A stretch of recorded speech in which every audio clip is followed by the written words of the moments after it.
আজকে বানাইলাম সয়াবিনের পরোটা। তো সয়াবিনের পরোটার জন্য আমি এখানে সয়াবিনটা 2 মিনিটের মতন সিদ্ধ করে লাইতেছি।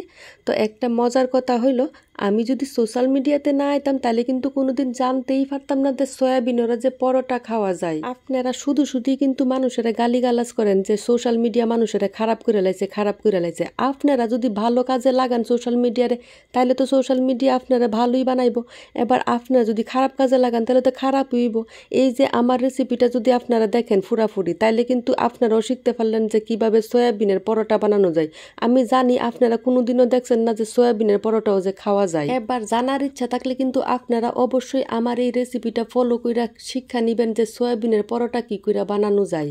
যাক, অতিরিক্ত জ্ঞান দেওয়ার জন্য দুঃখিত। তো আপনারা তো দেখলেন এই সর্বপ্রথমে আমি সয়াবিনটা সিদ্ধ কইরা একটু গ্রাইন্ডারে গ্রাইন্ড করে লয়ে ফুটছিলাম। তারপরে কড়াইয়ের মধ্যে তেল দিয়া সেটা দিয়ে দিছিলাম মেথি আর কাঁচা লঙ্কা। তারপরে দিয়ে দিছিলাম আমি সয়াবিনের পেস্টটা।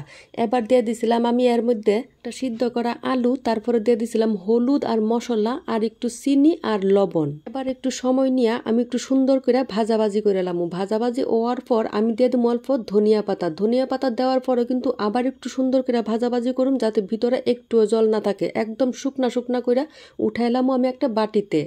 এবার আমি একটা আটার খামি বানায় রেখে দিছিলাম আগেই। আমরা নর্মালি যেরকম আটা রুটি বানাই এরকম একটা খামি। তো ওই খামিটার এবার আমি 3 টুকরা করে লাই, কারণ আমি এখানে পরোটা বানাবো 3টা। ওই পরোটার খামিটা কিন্তু আমি গমের আটা দিয়েই বানাইছি। এবার আপনারা চাইলে ময়দা ব্যবহার করতে পারেন, কিন্তু আমি কমু গমের আটা দিয়েই বানায় খায় দেখেন, খুব স্বাদ লাগে। এবার একটা ডো আমি একটা রুটি বানাইলাম। তো রুটিটা কিন্তু একটু ভারী করে এবং একটু মোটামুটি বড় এরকম করে আমার করতেইব।